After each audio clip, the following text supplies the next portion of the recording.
All right, y'all. Giving all praises to Yahweh Shemi Awashai. All right, double honors to my apostles and my elders of Great Millstone who rule well. And peace and salutation to every brother preaching the truth throughout the four corners of the earth with truth and sincerity in their hearts. All right, this is the brother Shamaria coming at you with a quick lesson. And this lesson is going to be about these heathens, man. These heathens in the stock market. They literally think that this so-called surge that happened earlier this week on the 26th it means something. Okay, the Lord is doing all of these things. All right, I've seen this actually Monday on the Market Watch, on my news app, and it said I screenshotted it and said Dow's surge. Let me see if I can find the actual. There it is. I think this is the actual article. It has the same title. Yeah, it says Dow's 670-point surge belies fact that stock market is on the brink of absolute breakdown. Because after this trade war that's going on between China and America, between Trump and China. Excuse me. Okay. After this trade war going on, after these tariffs put on by Trump and China, the stock market took a very downward spiral, man. It went down a downward fall. That's why I said a brink of absolute breakdown. Okay. Um, think of it as you need things because China being our number one, goods import and exports, they stopped dealing with us basically. Stop dealing with, when I say us, I mean America. All right, and that took a lot out of the stock markets. Okay, so it was going on a drop, and it was the biggest drop since about 2015. All right, so I'm gonna get the Market Watch, the actual app that I've seen. Shalakia. Bear with me for a second. I just dropped something. Okay. Okay, yeah. Because the title of the video, the stock market is on the brink of absolute breakdown. But these people that made these videos, that made these articles, they don't think that the stock market is on an absolute breakdown. Because why? Because it jumped back up 670 points. Okay? But I'm doing this video to tell them, a message to them, even though whether they see it or whether they don't see it, that this destruction is going to come through the stock market. The stock market is going to be a major downfall in this in the collapse of America. All right, and these heathens don't believe that because why? They don't believe in the prophecies or Yahweh Shem Yahushua. All right, and I'm going to get like maybe a couple of lines in this article. All right, then I'm going to get the scriptures. Okay. Okay, it says the stock market surged on Monday. Surge means to go up. All right, dramatically, a dramatic increase or incline. All right, stock market surged on Monday, but relinquished nearly all these gains on Tuesday. That is not a good sign. All right, U.S. stock markets already are coming off the biggest weekly decline in more than 2 years. All right, because of them tariffs that China put on America. All right, and America put on China. All right, it basically upping the taxes. All right, on different things like metal, electronics, goods, clothes. All right, so U.S. stocks already are coming off the biggest incline weekly. I mean, the biggest weekly decline in more than 2 years. In the aftermath of the drop, as market technicians warning that major indexes are on the verge of a full-fledged technical breakdown. All right, now you got a quote here by the name of it says wrote by Mark Newton, a technical analysis at Newton Advisors on Monday. Research note. All right, I'm gonna read it. It says the extent of the it says that of the extent of the deteriorations of the equities is very much a concern, given the combination of near-term technical damage along with the decline in longer term momentum after having reached record overbought conditions until late January. All right. So I'm reading another one. It says, here are some of the levels. All right. So they're going to go into the levels, the actual graphs on the stock market. It says, here are the levels that the market is trying to defend or retake after last week's withering action. All right. So you see a plus sign on the index XPX. All right. So that's a stock, and it goes up 1.38%. All right. You can see the graph right here. All right. The incline on the bottom and the incline on the purple. All right, then Nasdaq's 100-day moving average. Then you see another stock, COMP. All right, and it goes up 1.64%. All right, so basically it's going up, but it was on the, as you can see on the graph, the downward is the decline, and the up is the incline. All right, and all of these different stocks, DJT went up 2.05%. Then DJI went up 1.07%. So the stock market's going up after the decline that happened with China. But I'm here to say that it's not gonna save you. And the first scripture I'm gonna get is why do the heathen rage? All right, so why do they raging now? Because they're like, oh, it's not as bad as we think.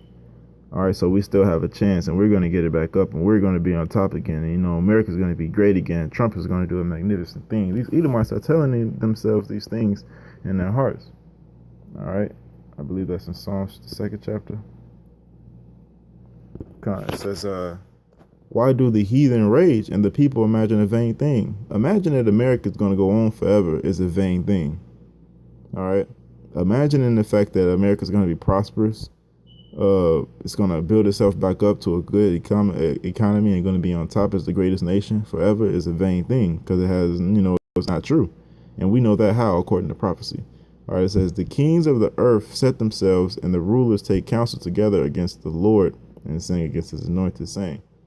All right, now let's go into something else. But basically, I wanted to get the first scripture, because the heathen are raging right now because they think that this America, the society, is not going under, when it's the opposite. Now, I'm gonna give you a couple of prophecies saying it is gonna go under. All right, the Lord said he's gonna set the Egyptian against the Egyptian, man. The Lord said he's gonna set brother against brother. All right, and how's that gonna happen, man? Through the hyperinflation, through the crash of the stock market. Okay,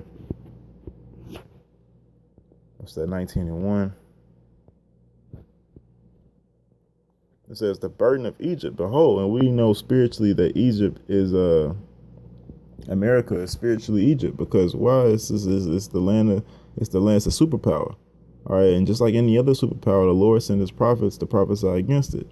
All right, just like he did in Egypt with Moses, just like he did in Babylon with Daniel and Isaiah and Jeremiah. All right, just like he doing with every superpower that ever rose. All right, and just a side note, when Egypt was a superpower, it never rose up to be a great superpower ever again after the plagues of Egypt that the Lord hath put on it. So it says the burden of Egypt was really America. All right, behold, the Lord rideth upon a swift cloud. He's going to come with his chariots, basically. It says, and shall come into Egypt, and the idols of Egypt will be moved. All right, those are those different idols, those different gods of the heathens. All right, and the idols of Egypt shall be moved at its presence, and the heart of Egypt shall melt in the midst of it. And I will set the Egyptians against the Egyptians, and they shall fight everyone against his brother, and everyone against his neighbor, city against city, and kingdom against kingdom. All right, so that's going into the Valley of Jehoshaphat, when the war is going to be War of Armageddon, when the war is going to be fought. All right, in the Middle East, and it's going against, and it's talking about, because it said brother against brother, neighbor against neighbor, city against city. When martial law hit, these cities are going to be fighting. Even before that, when hyperinflation. All right, these cities are going to be fighting each other. Okay. Another one is what's that? Isaiah 23. When all the houses are shut up. I don't know what verse it is. It says started.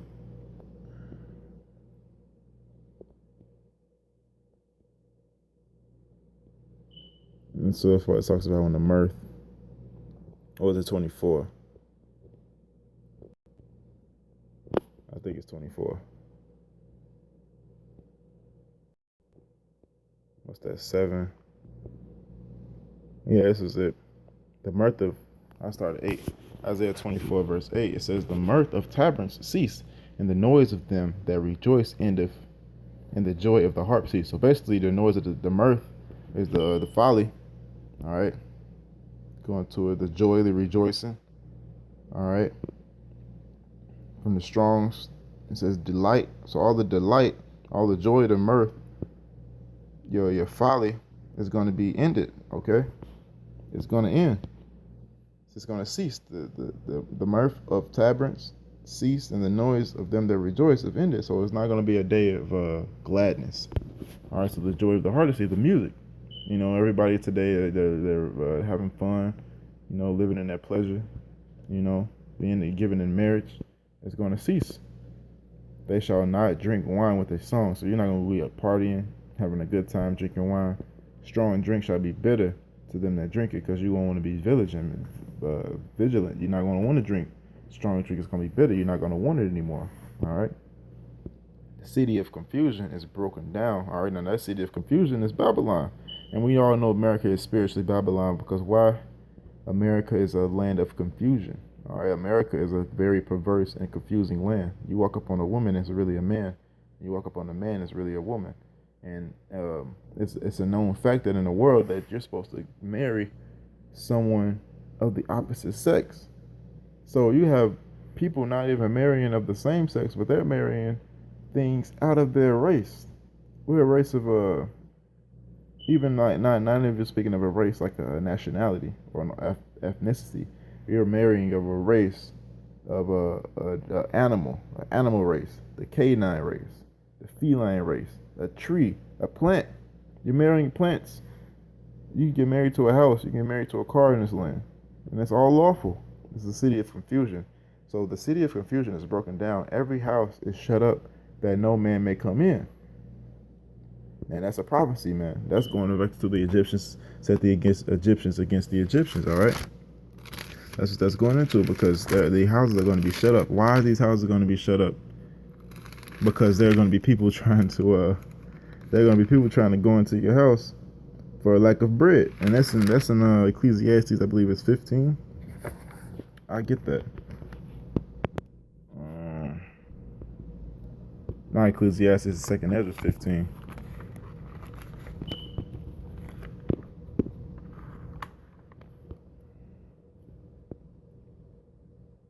Second Ezra 15.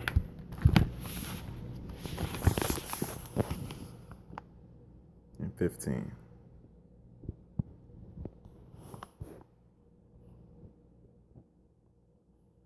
All right. Actually, I could just read down from verse 1. It says, behold, speak thou in the ears of my people the words of prophecy. All right. I'm speaking in this, whoever's listening to this video, I'm speaking the words of prophecy, because this is going to happen. All right. No matter what you might think about the stock market or whatever, how good the nation is doing, it's going to happen regardless of what anybody thinks. Because why? The Lord has purposed it, and who shall disannul it? All right. Thus said the scriptures. All right. It says, behold, speak thou in the ears of my people the words of prophecy, which I will put in thine mouth, saith the Lord. So the Lord is speaking these words, not me. It says, and cause them to be written in paper, for they are faithful and true. Fear not the imaginations against thee. Let not the incredulity of them trouble you that speak against thee. The incredulity is them fake believers, all right? The non-believers, man. Those who don't believe in Yahweh B'Shem Yahushua and walk in their own lusts, let not them trouble thee. Why? It says, for all the unfaithful shall die in their unfaithfulness. All right, and those are the ones that have incredulity. All right. Behold, saith the Lord, I will bring plagues upon the world, sword, the famine, the death, and the destruction. All right, and those are all the things I was going into. All right. It says, for wickedness hath exceedingly polluted the whole earth. Like I said, the land of the city of confusion. All right. The wickedness have polluted the whole entire earth. All right. It says, "For their heart works, their for their heart works are fulfilled. Therefore, saith the Lord, I will hold my tongue no more as touching their wickedness, which they profanely commit. Neither will I suffer them in those things that which are wickedly exercise themselves, which they wickedly exercise themselves. They practice in their wickedness." All right. So the Lord said He will hold His tongue no more. Okay. I'm gonna keep going. I was gonna get a precept, but it says, "Behold, the innocent and righteous blood crieth unto me, and the souls of the just complaineth continually." And those are the ones that the Lord counted as His own, because we are vexed at the filthy conversation of the wicked. All right, so we complain to the Lord like, "Lord, how long how long, Habakkuk said, man." Matter of fact, that's a very good. I'm gonna get that as a precept. Is it how long without see wickedness and thou will not judge? All right, roughly paraphrasing, it says, "Therefore the Lord saith, I will surely avenge them and receive unto me all the innocent blood from among them. Behold, my people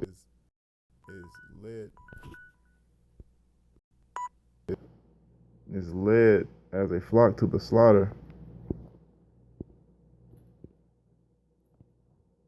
Is led to a flock to the slaughter. I will not suffer them now to dwell in the land of Egypt, but I will bring them with a mighty hand and strong, and smite Egypt with the plagues." Like I said, America is nowadays Egypt.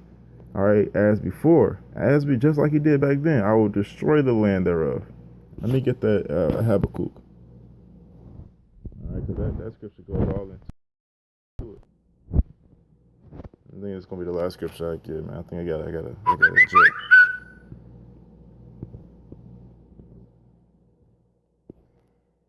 What is it? Habakkuk 2:1.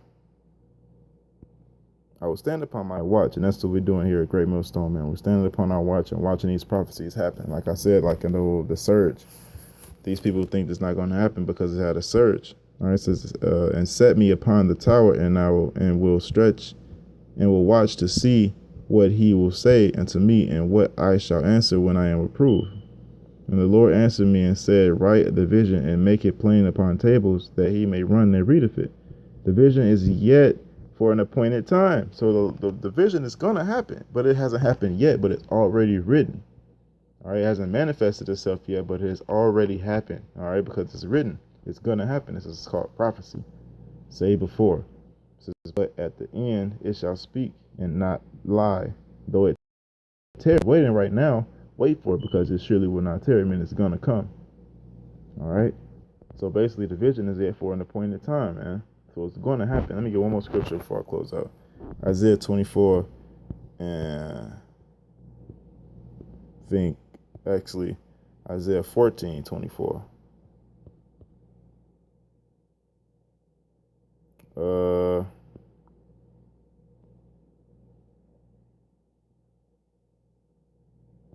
It says, "The Lord of hosts hath sworn, saying, Surely as I have thought, so shall it come to pass." So the Lord thought these things, so it's going to come to pass. Why? Because the earth is His.